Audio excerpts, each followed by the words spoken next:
तोहनी में से बतावो रे छावरा चोली के जूस हमर म्यूजिक बाय मोहन यादव। चोली के जूस हमर पवन चूसी सुनो बरतिया या सुनो सरतिया तोहरे संगे आज हिली मोरा खोटिया ए बरतिया ए सुन कर हाँ हाँ सुनो बरतिया या सुनो सरतिया तोहरे संगे आज हिली मोरा खोटिया बंद कर तानी गेट बोल कौन घुसी अरे कौन घुसी तोहनी में से बतावो रे छावड़ा चोली के जूस हमर पवन चूसी तोहनी में से बतावो रे छावड़ा चोली के जूस हमर पवन चूसी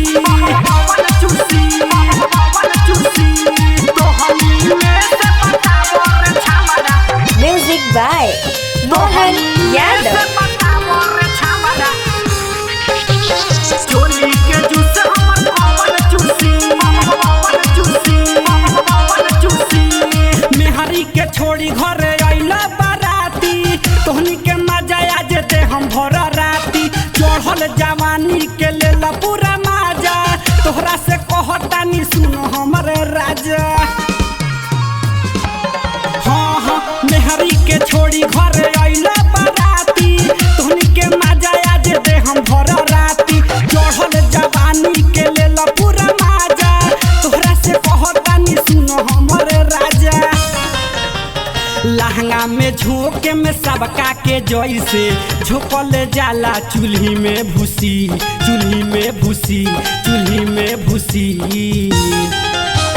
तोहनी में से बतावो रे छावड़ा चोली के जूस हमर पवन चूसी तोहनी में से बतावो रे छावड़ा चोली के जूस हमर पवन चूसी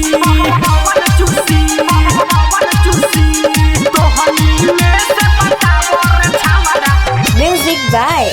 मोहन यादव।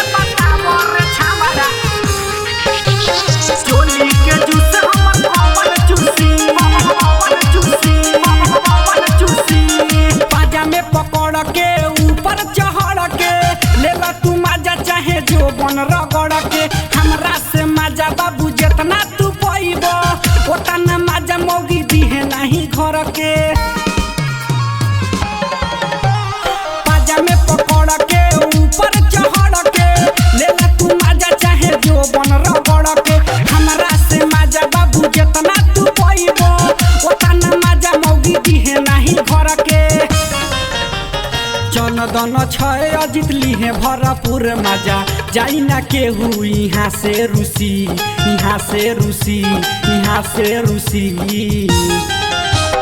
तोहनी में से बतावो रे छावड़ा चोली के जूस हमर पवन चूसी तोहनी में से बतावो रे छावड़ा चोली के जूस हमर पवन चूसी mix by Chandan Pandey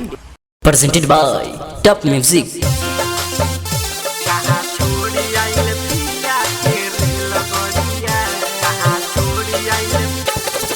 music by Mohan Yadav.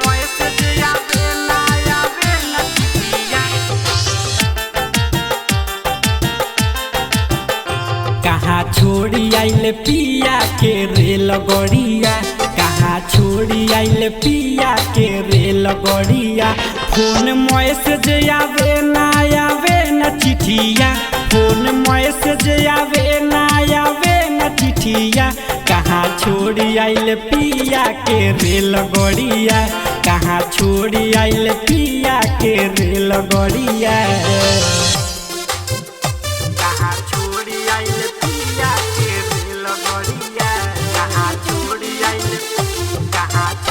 आइले पिया के रेल गड़िया फोन मैसेज आवे ना चिठिया कहाँ छोड़ी आइले पिया के रेल गड़िया ननदी रे याद रोज आवेले राती के तकिया से सुहतील जो बन के जाती के तकिया से सुहतील जो बन के जाती के खातिर याद रोज आवेल राती के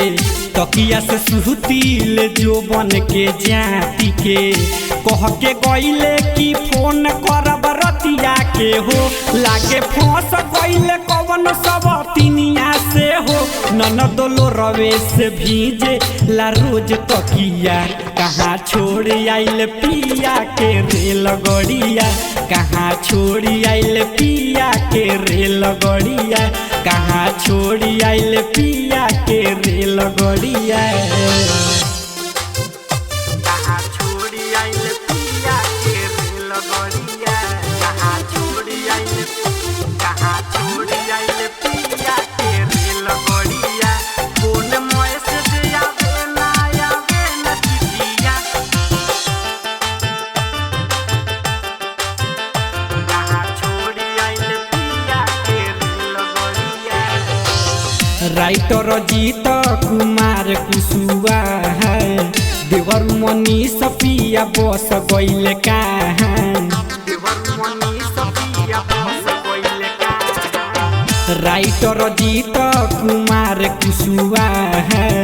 देवर मनी सपिया बस गइल कहाँ दीपू पवन गूगल खोलो ना हो चंदन छय से खोजे ला बोलो ना हो सोरह सिंगार देवेला रोज गरिया कहाँ छोड़ आइल पिया के रेल गड़िया कहाँ छोड़ आइल पिया के रेल गड़िया फोन मैसेज आवे ना चिट्ठिया फोन मैसेज आवे ना चिट्ठिया कहाँ छोड़ आइल पिया के रेल गड़िया कहाँ छोड़ आइल पिया के रेल गड़िया कहाँ छोड़ आइल मिक्स बाय चंदन पांडे।